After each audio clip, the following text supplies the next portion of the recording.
Some of the topics discussed on Blackbird, an advocacy podcast, are difficult to hear. Listener discretion is advised. Hello, everyone. Welcome to episode 10. Woo! We made it. That's a big number. Yeah. Episode 10. It's a huge number. Yeah. We have. Well, I mean, we've done other episodes, but this is like our real, 10th, real episode. Yeah. Total recordings were at 15. Probably have 5 minisodes. We have 5 minisodes, and we have the special topics, so 16. 16 recordings. Yeah. 10 full episodes. Yeah. That's like a whole Netflix season. That's more than a yeah, Netflix right. season. So yeah, we're. This is a big number. Yeah. Well, as always, I am your host, Sarah. And, of course, I am here with my lovely co-host, Dan. Guten Tag. Sweet. We're German today. Yeah. Yeah. As you know, Dan hasn't been with me for the past couple of minisodes, but he does like to help me out on the full-length episodes. Yeah. Yeah. He's sometimes the voice of reason, because I get a little...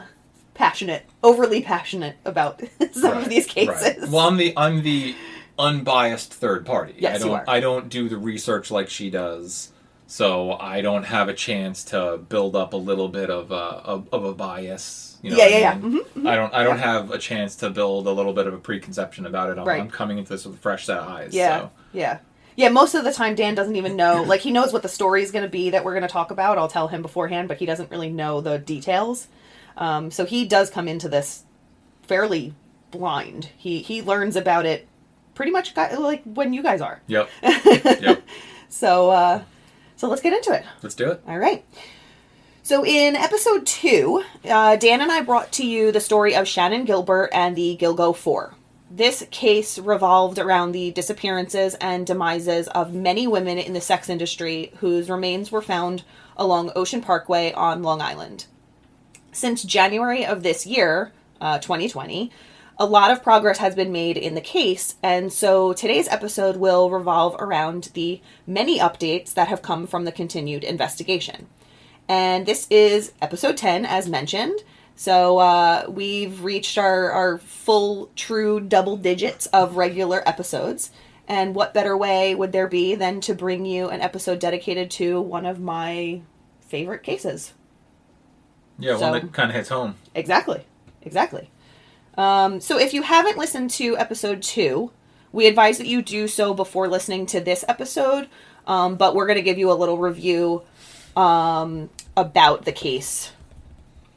So on May 1st, 2010, Shannan Gilbert made a harrowing 911 call to the Suffolk police. According to police, she could be heard screaming, "They're trying to kill me," as she was running frantically from neighbor to neighbor in Oak Beach, Long Island.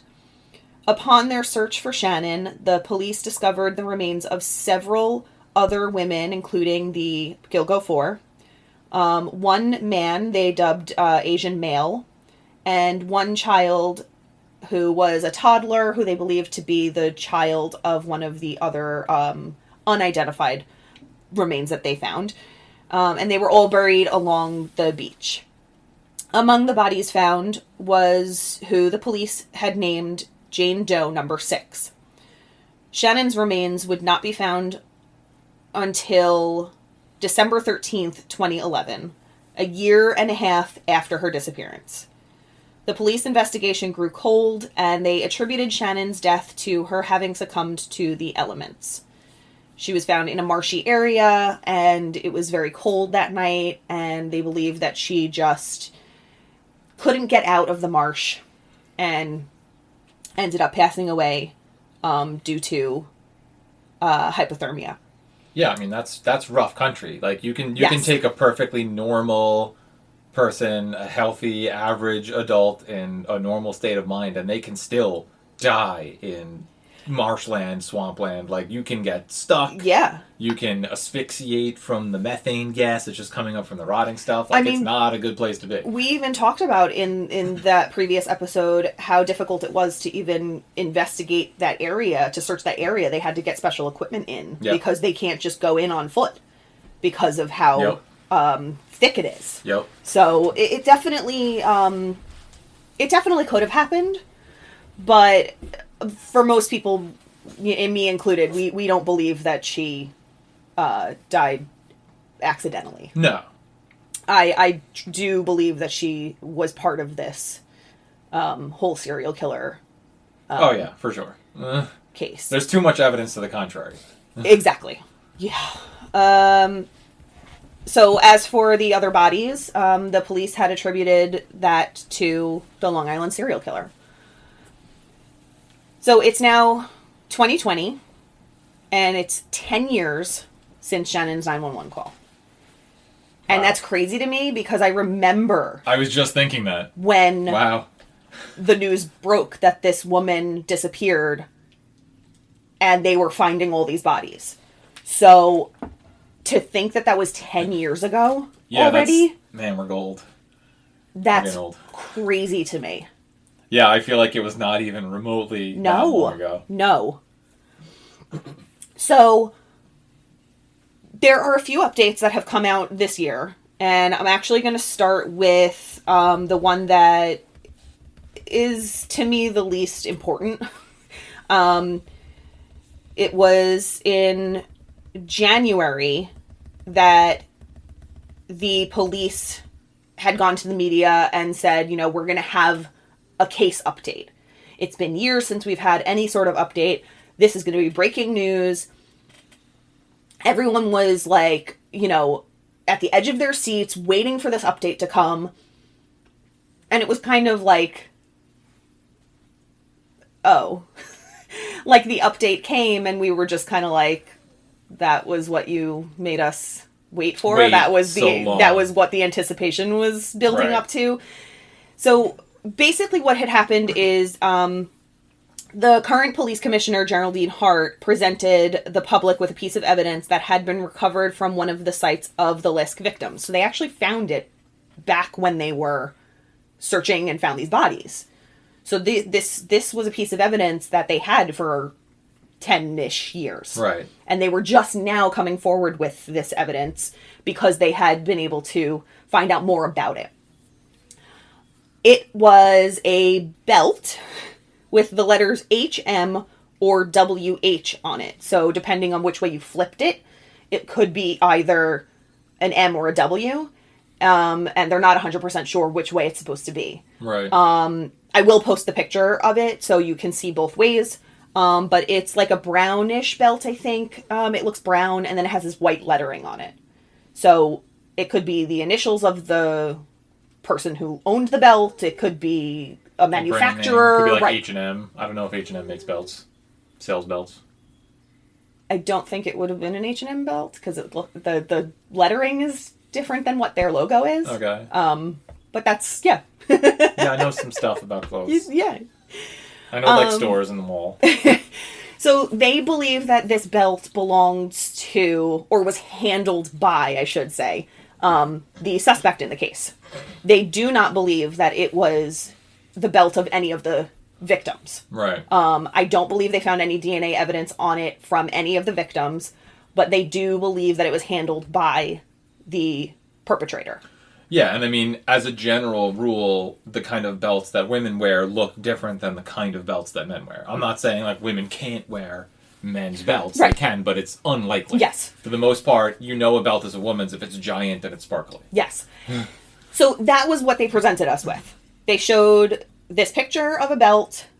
They told us that they believed that it was handled by the suspect. And that was really all that it was. They didn't tell us anything more about it. They don't have any inkling of what the lettering could be, or at least they didn't tell us. They may have an inkling, but they didn't tell us. Personally, now we don't know exactly how the victims died because their remains were so decomposed that, you know, they were dismembered though, so we can obviously assume they were murdered. But we can't tell how they were killed. We can't really tell if there was strangulation, if there was stabbing. You know, on the bones, you can sometimes tell if there's stabbing or if there's gunshot wounds, things like that. Bone will show you that. Oh, yeah, definitely. They didn't say anything about that, so I'm going to go out on a limb here. This is my opinion only. This is not anything that I have found in research. I'm going to assume they were strangled to death. Right. My assumption is, again, that this belt may have been the murder weapon. Yeah, could be. Potentially. Right. I don't know, but maybe the perpetrator used the belt to strangle these women, because that happens a lot. Right, because we don't really have detailed evidence about the results of the autopsy, right? So we don't know for sure if there were or were not ligature marks. Well, their bodies were so decomposed they couldn't even. They couldn't. I mean, I'm pretty sure the majority of them were just bones. They were just skeletonized remains. You're right, actually. Yeah, because the it was vast so majority were just skeletons. Long after. So yeah, the bones would show absolutely no sign of no sign of strangulation. Exactly. They would show usually stabbings. They would definitely show gunshot wounds. Right. They wouldn't show strangulation. Right. So unless there's something that, unless they're showing like the hyoid and things like that, where they're... Unless you break the bones. Right. Exactly. So it's all speculation, really, for us. The medical examiner may have their official ruling, or they may not. They may not have even been able to. My time there, I have no idea. I didn't even discuss this case with the Emmy when I was there. So I honestly don't even know if they came to an actual ruling of what could have been the cause of death for all of these victims. But again, I'm going to go out on a limb and assume that it was probably strangulation. Mm-hmm. That's the most likely circumstance.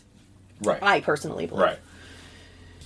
So that was our first piece of update, and that was probably, the biggest thing that we had gotten out of this whole thing, because again, that was 10 years since this 911 call from Shannan. And so we were really, like I said, on the edge of our seats about this. But since then, we've gotten more updates and better updates for this investigation. Shannan's 911 call had never been released to the public. It had never been released to anybody. The police held on to it this whole time and were refusing to release it. The family of Shannan Gilbert does not believe that her death was accidental. They truly believe that she was murdered. So they hired an attorney, and they have been trying to fight to get this 911 call released because they want to know what's even on it. This attorney fought for years with the New York State legal system, trying to get subpoenas so that he can get this recording released to him. Finally, the New York State courts awarded him with the release of this 911 call. Though this will not be released to the public, it's only released to the attorney. However, he has given interviews with a few different magazines and newspapers. He can't divulge the details of what's on that. He's under specific court order. But he has given a little information about it, which is what this update that I'm talking about right now is going to be about. So this is what we know from attorney John Ray's interview with Oxygen.com. There had been reports circulating that Shannan's 911 call lasted 22 or 23 minutes. But John Ray says that isn't at all accurate. Really? Yes. Huh. We had been told this entire time that this phone call lasted that long. That she was running this entire time, knocking on door, screaming for 23 minutes. Right. He says that's not accurate. Okay. What is he saying is the case? We don't know. He can't divulge more information. He can't tell us how long the tape actually is.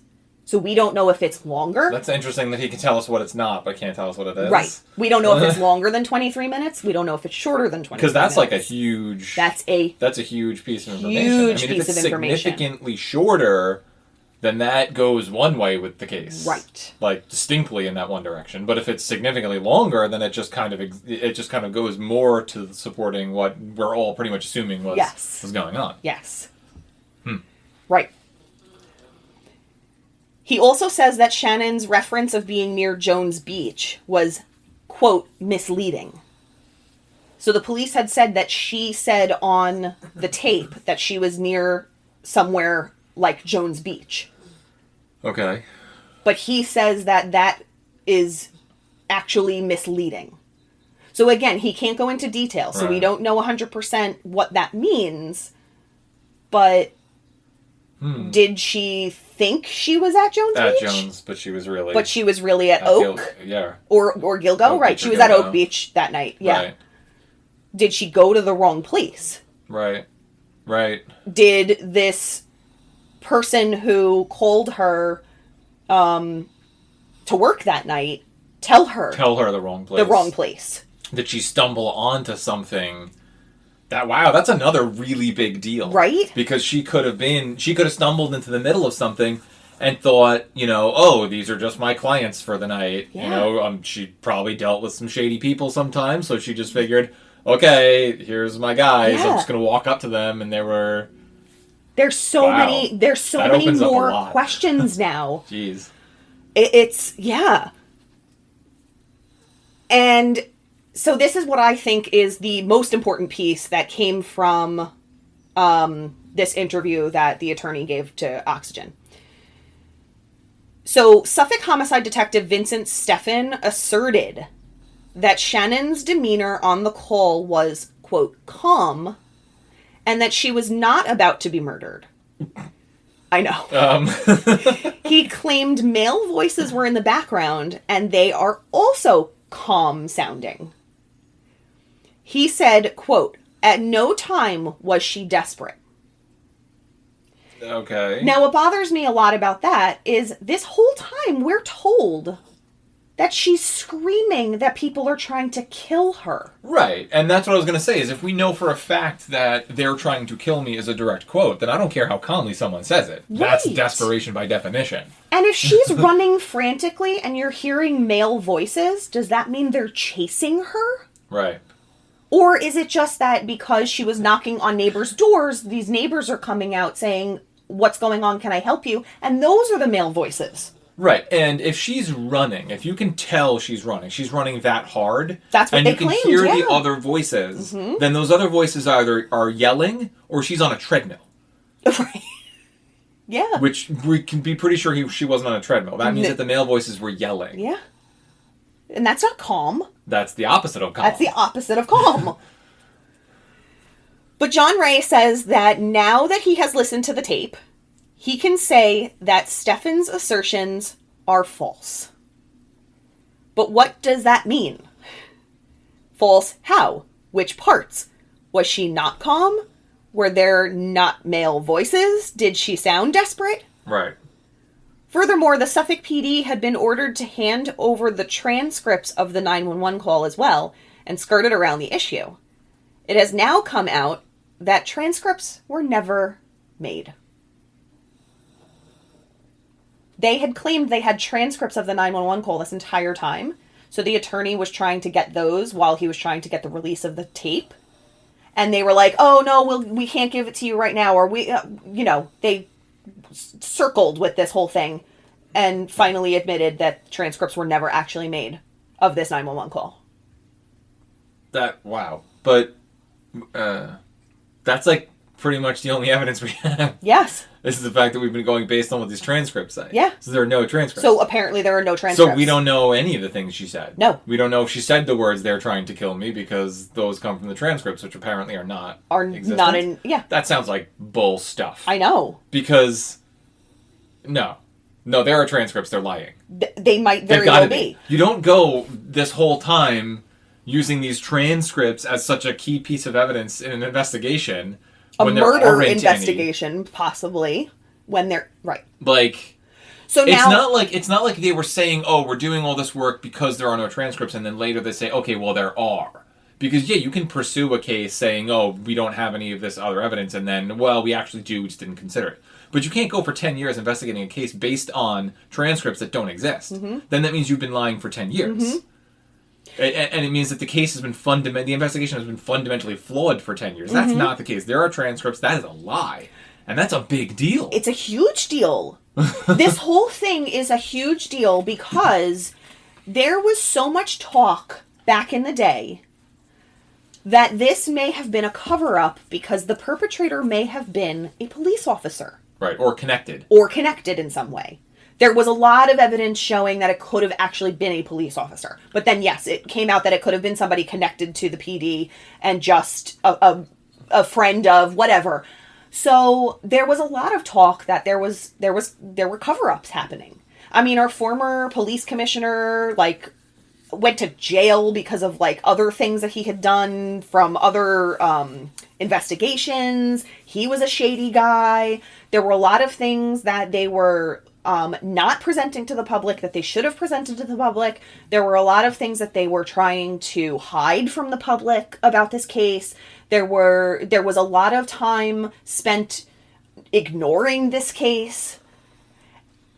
I don't know if it was someone who was connected in some way to the PD, but I feel like they were hiding something and were really trying to take the focus off of themselves. Right. And I mean, it could be the fact that, because again, this case is pretty old at this point. Yeah.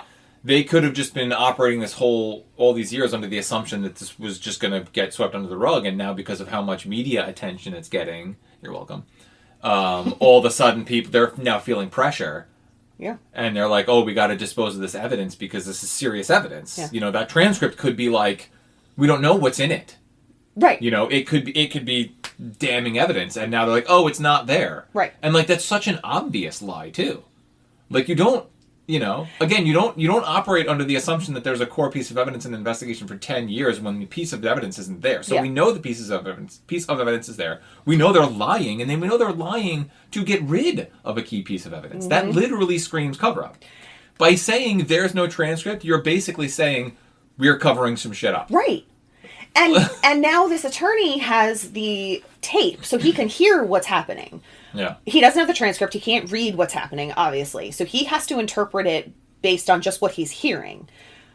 But what is he going to do with it? What can he do with it? You know what I mean? Just because he has it doesn't mean he can bring charges against anybody. It doesn't... and what does that say about the police that now they don't have this transcript, and I put that in quotes. They don't have this transcript that, he's not allowed to even talk to the media or the public or probably even the family, to be honest with you, about what's on that tape. Because it's technically an active investigation. So the police are like, great. Even though he can listen to the tape, he can't tell anybody what's on it. Right. Right. It's like a gag order. Yeah, exactly. So the police are still covered.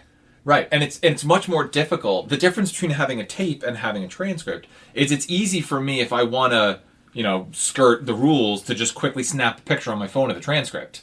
Right, to leak the transcript out. Right, and leak that. But it's way more difficult to leak an hour-long recording. Yes. Yeah. So... Yeah.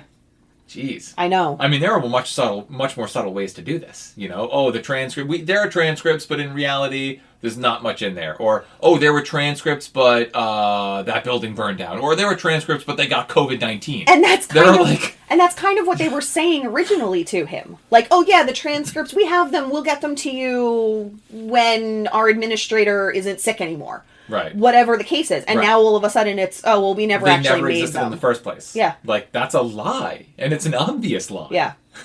So now, does the attorney go back to court and demand that there be a search on their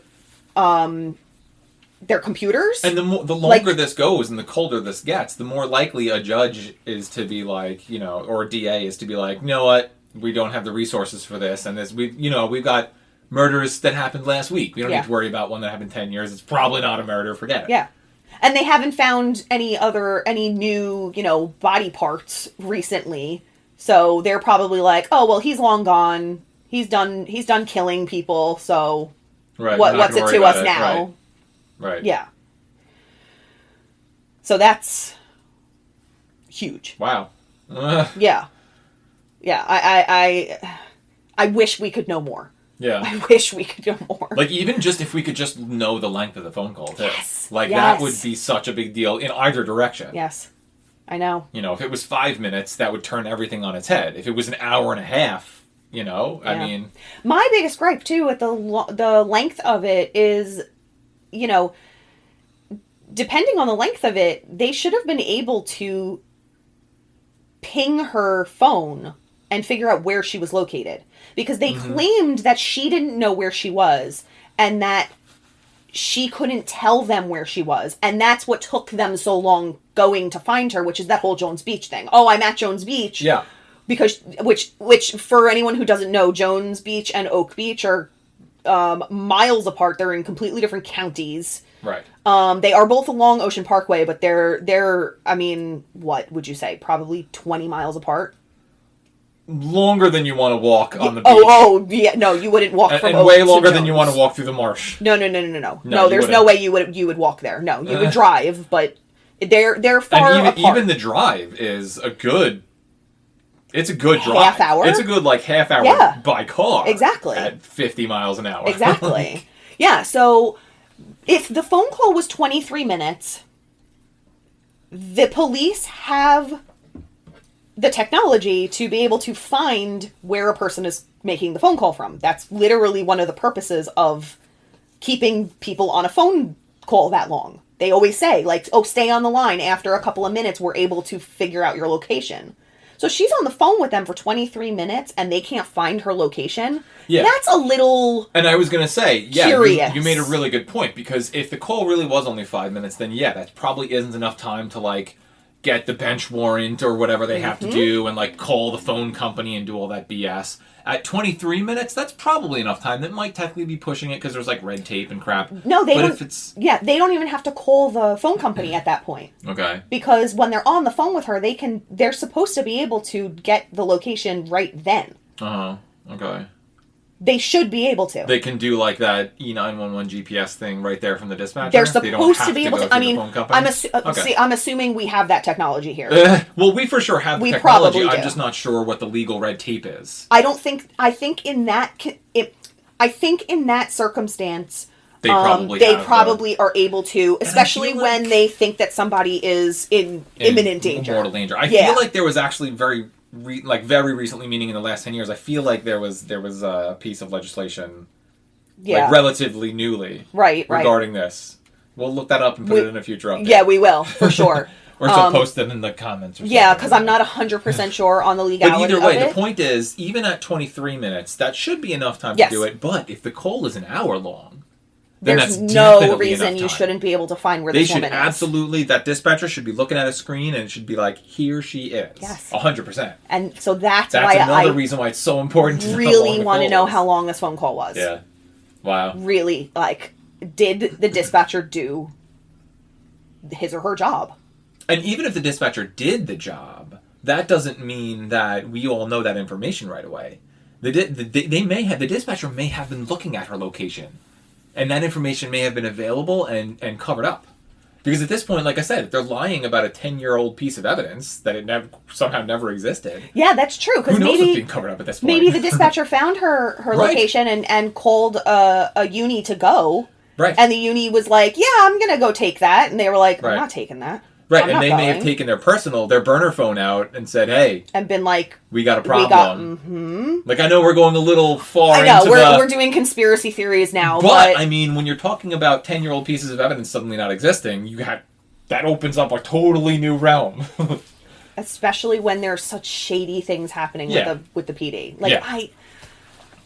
It's just so... on the beach in Suffolk County, New York, stuff goes down. So. Yeah. So, take what you will from that. As mentioned before, among the remains recovered at the scene where Shannan was ultimately found were the remains of Jane Doe number 6. On April 4th, 2011, while searching the beaches along Ocean Parkway, the hands, head, and right foot of Jane Doe number 6 were found.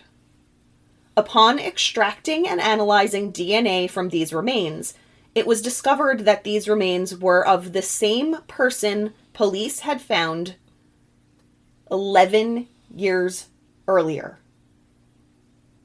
Okay, so they recovered remains of this same majority person. remains, but they didn't have those extremities. Yep. And 11 years later, they found the extremities. Yep. And where were they proximally to the... So, Okay.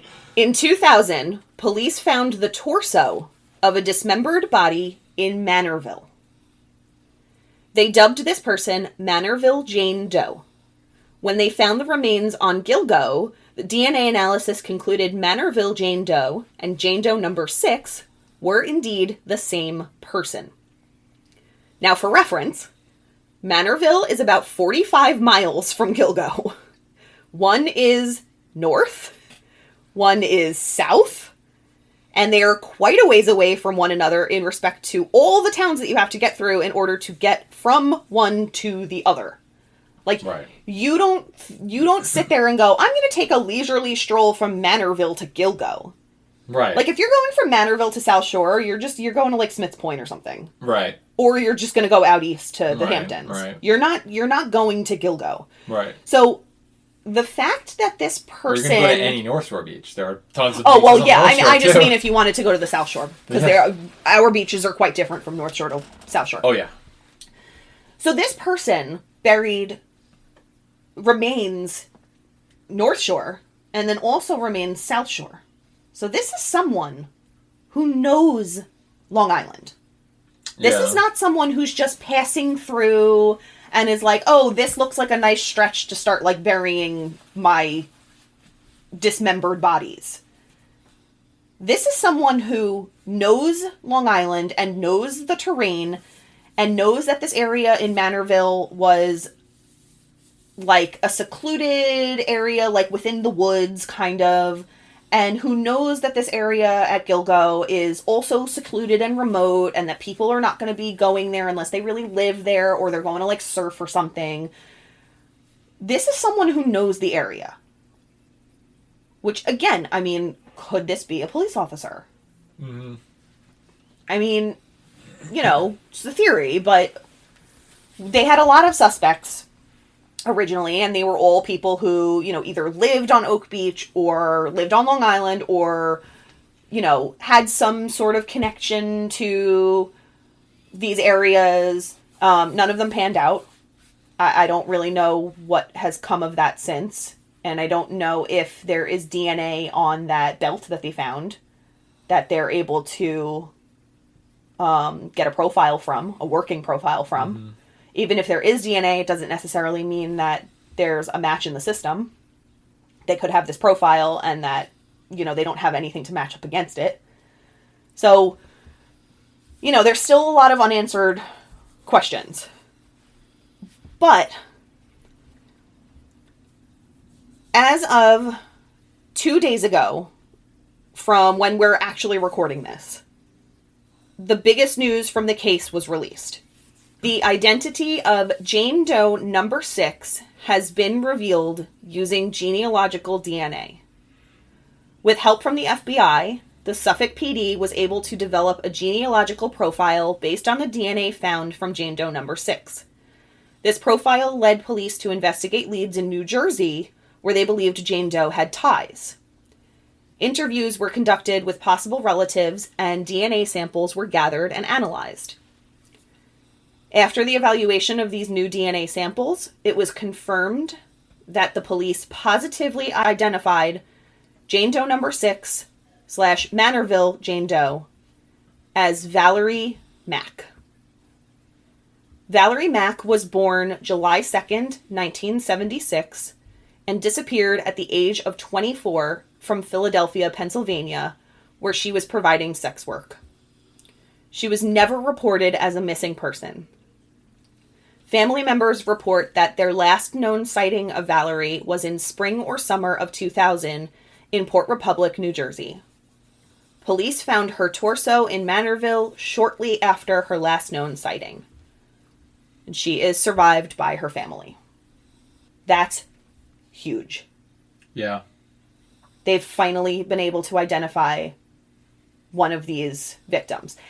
And this is the first time in our state's history that we are using this technology. Really? Yes. And I believe it was last year that we were actually able to get the go-ahead to begin using this technology. Okay. Because this is the technology that was used to find the Golden State Killer. Okay.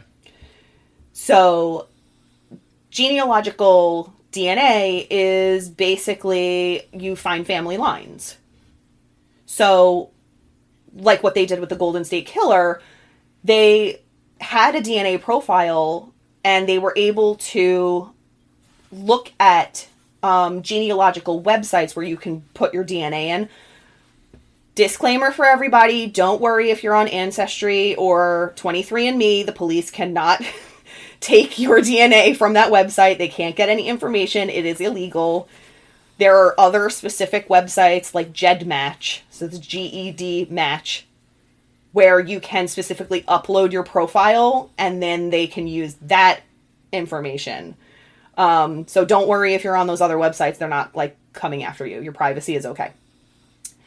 So basically what they do is they go on, they get a DNA profile from there, and they can see if the DNA profile that they have from their missing person or their unidentified person or the crime scene matches anybody on these websites by a family line. Once they figure out that it matches whoever through family, they can then go to that person and get DNA samples of particular people. So in this case, they went to the family of Valerie and said, we believe that this might be your missing sister, daughter, whatever it is. Do you have anything that may have her DNA on it that we can test this against? They then say they still had a toothbrush. I mean, I don't know if you would keep a toothbrush after, 20 years, but if it was something recent, say it was a toothbrush, they extract the DNA from that, they get a profile, it matches, then they know, okay, it is indeed this person that we thought it was. So, genealogical DNA has only really started becoming the new way of DNA testing in the past couple of years. And again, that's how they found the Golden State Killer. So now a lot of jurisdictions are trying to get this to become the norm for them because it's incredibly vital now. This is a way that we're finding a lot of unidentified. Yeah, I mean, it's a huge amount of data in a technique which is exclusively data-driven. Mm-hmm. So... Yeah. Yeah. So it's the first time in our state's history that they've been able to use this. And it's hopefully going to be used for a lot more cases because this is an amazing piece of technology that we are now able to utilize in a lot of missing persons cases and a lot of, maybe they could even use this to find out who the serial killer is. Right. There's potential for that. So this was a huge, huge update. And we had heard that this was going to be happening. We knew that they had figured out the identity, but they weren't releasing the information for a couple of days. It was actually over Memorial Day weekend. So we were waiting to do this update episode until we found out the true identity of Jane Doe number 6. And it is indeed Valerie Mack. So I will post her picture. I will also post the sketch that they had made of her so you guys can see if, their sketch was close-ish. I personally don't think it was, but A little sketchy. Yeah. Also, if anyone has any information about Valerie or anything related to the case, or if you just want updates or more information about the case, you can go to www.gilgonews.com. They provide updates and a place for people to write in tips on the website. So, I'm hopeful that this renewed interest in the case really brings about more things, because that's 3 major updates in the first half of this year. And I really think that that's attributed to the fact that we now have a female commissioner. I really don't think that, you know, the police force is always like a boys' club. And I don't think that having the former commissioner that we had was really all that great for the case. I'm sorry, I think before I said the commissioner was the one who went to jail, I think it was the police chief who went to jail, not the commissioner. I can't remember exactly. But either way, I don't think we really had people on the force who were that interested in solving this. Exactly. Yeah. I think now we have Commissioner Hart, who is a female. She is former FBI. She was a supervisory special agent. Cool. And she became commissioner, I believe, in 2018. So I believe that now with her as our new commissioner and having been a part of the FBI, I think that we really are going to get a lot more done with this case. Yeah, or at least it's going to be a fresh perspective. You know what I mean? Oh, yeah. I mean, there's a reason that we elect a new president of the United States every 4 years. It's not that the country radically changes every 4 years. It's that you want a new perspective, a new direction, you know, just to maybe see things from a little different perspective. Yeah. So, yeah, having the first, I would assume, woman commissioner. I believe so, yeah. Ever is certainly going to at least provide a new set of eyes, a new perspective on problems. So, yeah. And a huge thing that I read in a couple of articles, Commissioner Hart does not believe that Shannan was killed accidentally because of was died accidentally. Right. She does believe that she is part of this serial killer investigation. Good. Well, so at least that means that maybe some more resources will be put on getting some answers. Yes. I mean, these are people that are dead now. We should probably know why. We should. Regardless. We should. It's crazy the amount of, like, cold cases, the number of cold cases, the amount of cold investigation, you know, that have been done. These things all cost resources, too. That, 5 years ago, 10 years ago, 20 years ago, whatever. The state put resources into this, which is our tax dollars. Yes. And then said, you know what, we're not going to figure it out. Right. Forget about it. Like, no, shouldn't we be working to figure this stuff out? Get all these answers? We should. Form new profiles? We should. Yes. One more thing I want to say before we close for today is, if you guys remember in episode 2, most of what I talked about those women was the fact that the media blasted them so much for being prostitutes and escorts from Craigslist, and it wasn't really about who they were as people. It was about the salacious details. When the identity of Jane Doe number 6 was released, her face was everywhere, and it was the same picture across every newspaper article, but the headlines were, of course, different. And there were some headlines that were saying, Gilgo victim, Jane Doe number 6, has finally been identified. And then there were other newspaper articles. Murdered prostitute. Yep. Finally identified. Of course. Why does she have to be labeled as prostitute? She was a person. Yep. Because it's clickbait. If all you say is, hey, here's some truth and justice in the world, 90% of people are going to be like, I'm not interested in truth and justice. But when you say prostitute, people are like, yeah. Yeah.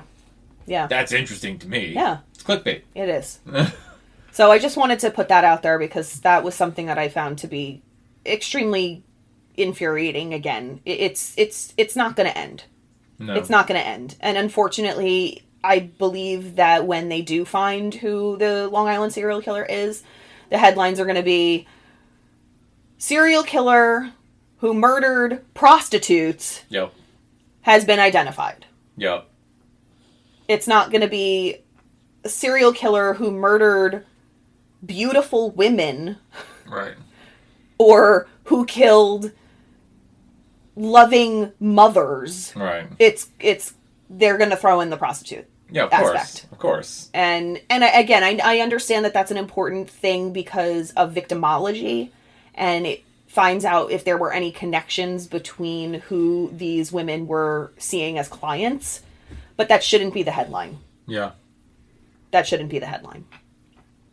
So if you or someone you know has a story you would like to share on Blackbird, please email us at blackbirdadvocacy@gmail.com. You can also DM us on Instagram, and don't forget to follow us at Blackbird Advocacy. I try to always be there to talk, so if anyone out there needs, you can always message us, and hopefully I can respond to you. And also, we are currently holding an Instagram giveaway, and you can win like really cool true crime stuff. It's free stuff. It is free stuff. Get you some. Yeah, and it's really easy to enter.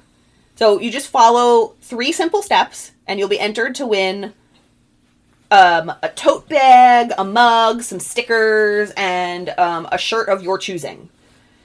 So 1, follow at Blackbird Advocacy on Instagram, which I know most of you are anyway. So great, you already did step 1.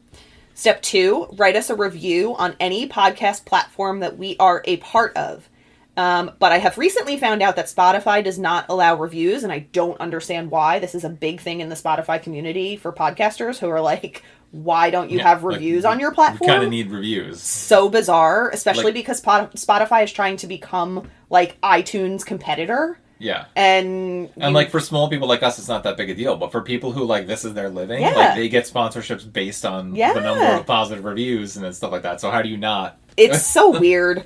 But we're also on Google, though some of our episodes for some reason are not showing up on Google, so maybe don't do it there. But we're also on iTunes, Stitcher, Pocket Casts, and Blueberry. And most of our reviews have been coming in on iTunes so far. So iTunes is a place to go, and I really don't want to tell Apple, but they're the ones who are working right now. So thanks iTunes. We're in the process of getting onto iHeartRadio also, so hopefully soon we'll be up there and you can give us reviews there. But for the time being, any of those places that I just mentioned, you can go and review us. And that's number 2. Give us a review. And then number 3 is once you review, take a screenshot and post it on Instagram with the hashtag Blackbird Giveaway. And make sure that you do number 3 because that's the only way that we can figure out who's actually trying to enter this contest to win. Right.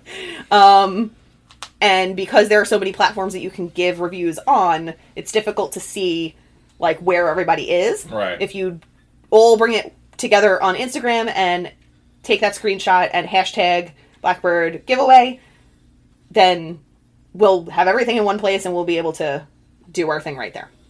And we will announce the winner when we reach 1,500 followers. So invite your friends and family to enter and listen. So once we're up to 1,500, we will select a winner and they'll get all those fun goodies.